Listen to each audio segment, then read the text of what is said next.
Right, so guitar players love to argue. We love to argue about pedals and we love to compare things. That's why in this video, that's what we're going to do. We're going to talk about the comparison between two pedals, which always gets the forums heated up. The Marshall Bluesbreaker Mk1 and the Analogman King of Tone.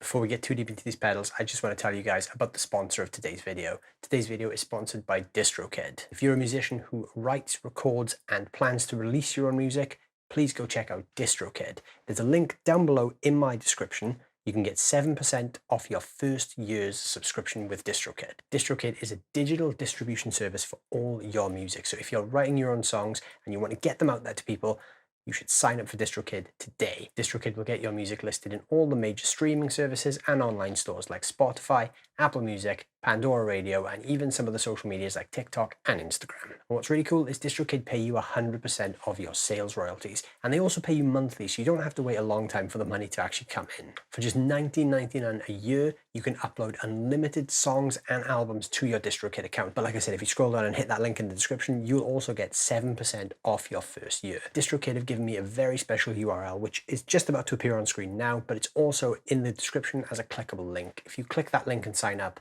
you will save 7% off your first year's subscription. And the great thing is, because DISTROKID sponsored this video, a little bit of that money also finds its way back to my channel, and it really does help this channel grow. So if you do plan on signing up for DISTROKID, please use that link below. It's not just about distributing music though, there's a lot of other cool things that DISTROKID can do for you. If you plan on releasing cover songs, they can help you get the licensing to get those covers out there. They can also get you a verified profile on Spotify, Apple Music, and an official YouTube channel. And also, if other people are ripping your music and using it in their own videos on YouTube, you can actually get paid for that too. So yeah, like I said, please go check out DISTROKID. They will have your back for whatever your music needs are. All right, so let's talk pedals. But one more thing, before we do, please go down and hit that subscribe button. Your subscriptions really help this channel grow, so I'd really appreciate it if you give that button a smash right now. All right, so here's the bit you've been waiting for. The comparison. So the Analogman King of Tone is now in its 4th variation. This is the version 4 King of Tone. It's been through a couple of different variations over the years. The story goes that it's one of the best Bluesbreaker variations you can get. But the guys at Analogman will openly say this is not a Bluesbreaker clone. The King of Tone is actually a result of a collaboration between Mike at Analogman and Jim Weider from the band. Jim was the guy that replaced Robbie Robertson in the original lineup of the band. Jim was originally using a Tube Screamer Live, but he wanted something with a bit less of a mid-hum, so someone recommended one of these to him. So the guys at Analogman sourced one of these on eBay and sent it to Jim. Jim loved it, so Mike at Analogman bought another one of these and proceeded to modify it to his own spec. He then changed the diodes, the capacitors, the chip inside, and made a bunch of other mods because he thought this was greatly improving the original pedal. This is why Analogman openly said this is not this, because so much has been changed on the inside. The reason these two pedals are very closely compared, even though this is not a clone of this, is they both do a very similar thing. They're both fairly transparent. Now, I don't want to say they're totally transparent because both of them do actually change the tone a little bit. Neither of these pedals are designed to be heavy gain units. They're both fairly low gain, but they're great for boosts and pushing into an already working valve amp. And the other reason they're so hotly debated is their availability. The Marshall Bluesbreakers are very hard to come by. They often go on the resale market for quite an inflated fee. The original ones were pretty cheap, but now they go in the region of £250 to £300. The Analogman King of Tone is very debated because it's about the same price, but there's currently, at time of making this video, a 3-year waiting list to get hold of one. I actually waited 3 years for this one. I joined the list in 2017, and this pedal finally arrived to me in April 2020. Let's plug these things in and see what they sound like. I'm going to be using my Shergold Masquerader SM03 for this video. This is a triple single coil style guitar. It's sort of a cross between a hot telly and a Strat, so it's great for demo and low gain overdrives. This is plugged into the Blackstar Studio 10 6L6 that you see behind me there, and that's mic'd up with an Aston Origin condenser mic. So here's the clean tone of the amp that we're going to be running the pedals into the front of. All the reverb is coming from the amp.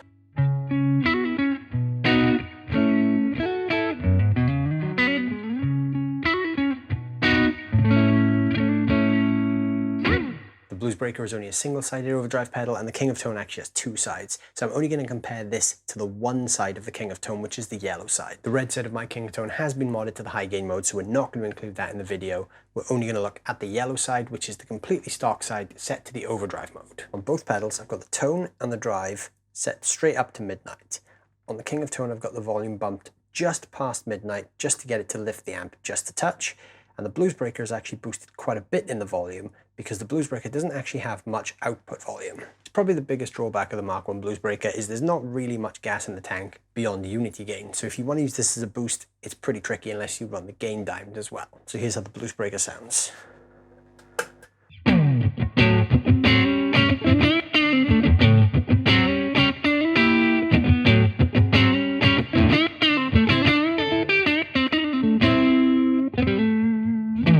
Over to the yellow side of the King of Tone. So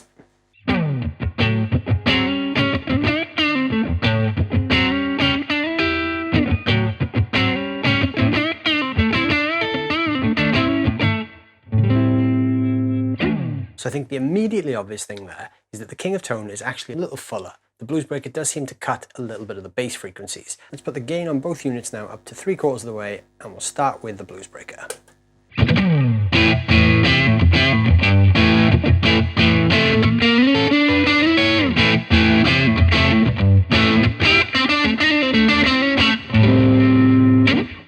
And now we'll flip over to the King of Tone.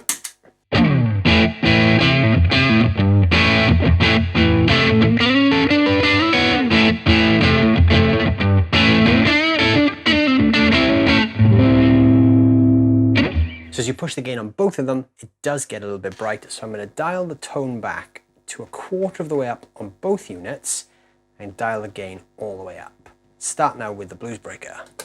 I'm going to flip to the bridge pickup for this tone just to get a little more attack on the sound.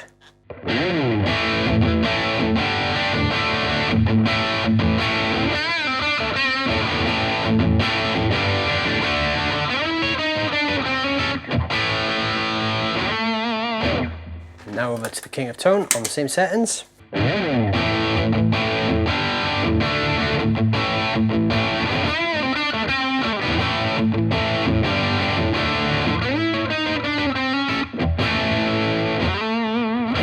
So I think this is where the tonal differences start to become very apparent. The King of Tone is a lot more rounded sounding, and the Bluesbreaker is actually quite a bit harsher, especially on the bridge single coil pickup. Now if we dial the tone on both all the way up, we're going to get the full range of the treble. So we'll start with the Bluesbreaker.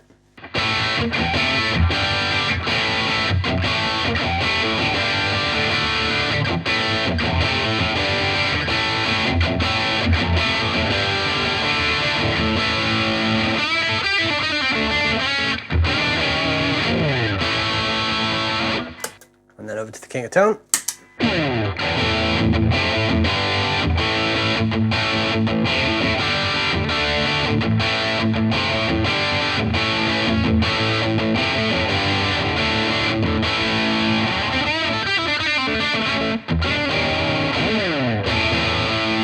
So there's definitely a bunch of similarities between the two drives. They both do the same sort of thing very well, but there's definitely some tonal differences, especially in the treble. Even with the tone up on full, the King of Tone is not as harsh sounding as the Bluesbreaker. So now I'm going to dial the tone on the Bluesbreaker all the way down, but leave the tone all the way up on the King of Tone. So we'll start with the Bluesbreaker.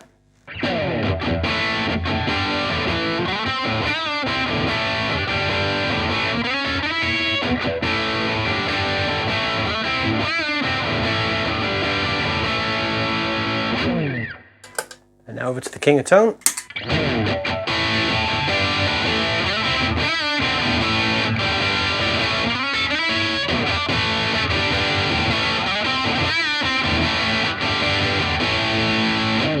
The Bluesbreaker Mk1 has considerably more top end available. Let's use that same setting now with the next single coil, and we'll start with the Bluesbreaker.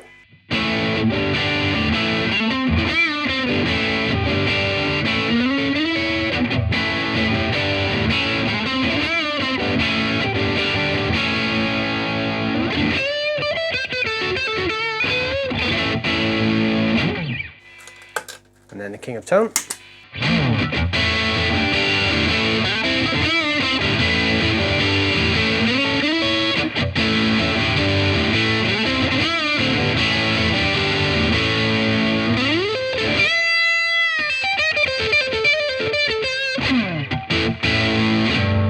Now let's take the tone on the King of Tone all the way down to 0 and see how that sounds.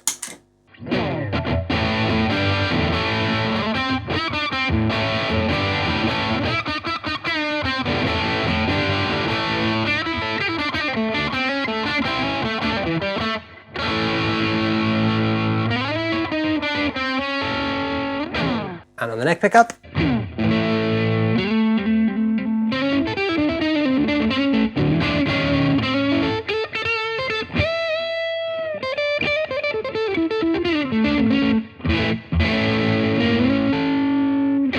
So yeah, both of those have a lot of similarities, but they're very different as well. I think the King of Tone is much more musical sounding. The Bluesbreaker sounds great as a low gain overdrive, but you really have to be careful with that tone control because it does get very bright very fast, especially if you hit the front of a bright amp. I do think the King of Tone is a little more musical. Obviously the tone control has a much wider range and you can dial in a much warmer sound. Even though the gain ranges are very similar, I do think the King of Tone just wins on the tone front. Where I think the Bluesbreaker really shines is when you set the gain to about 3/4 of the way up, tone control to about 1/4 of the way up, and you dime the volume.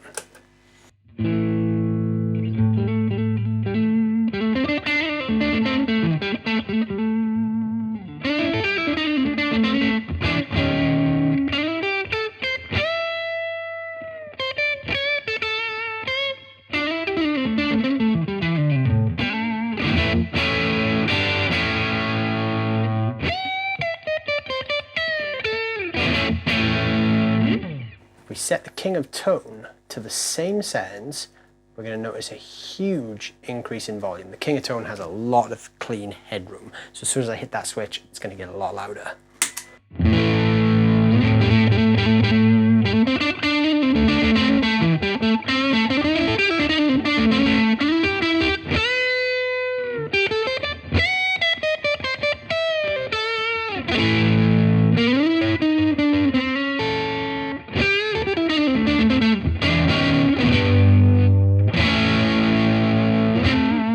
Personally, I really love both of these pedals. I looked for years to find one of the Bluesbreaker Mk1s for a reasonable price, and obviously I waited 3 years for a King of Tone, so I definitely knew I wanted one, and I was not disappointed. Overall for me, the King of Tone does win, purely because, like I said, it's slightly more musical and it's a little bit easier to dial into a rig.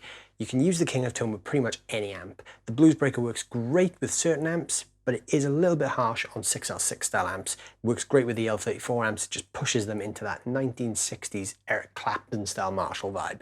But all in all, it's a fantastic pedal anyway. Personally, I just don't gig it that much anymore because of the age of it, but I use it all the time at home and I really do love it. It's such a great pedal. But like I said, I do think the King of Tone just wins for me, purely because the tone control is slightly more musical, and I do play a lot between single coils and humbuckers, so the added bonus of being able to really dial that tone control in makes the biggest difference. And also it's got the second side with the high gain mod, which is always useful. So what did you guys think? Let me know in the comments down below what you thought of these two pedals. Do you have a favorite of the two, or do you think they're both very hyped and very overpriced?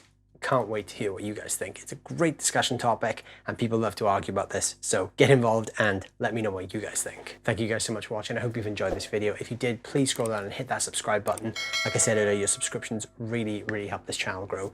And like I said at the start of the video, this is sponsored by DistroKid, so if you guys are looking to release any music, please use that link down below in the description. You'll get 7% off your first year with DistroKid, and a little bit of that commission money finds its way back to the channel as well. So not only are you putting your own music out there, but you're also supporting my channel and helping this thing to grow. So please check that out if you are looking to release music. And again, let me know if you do release something. I can't wait to hear it. Thank you guys so much for watching, and I'll see you soon.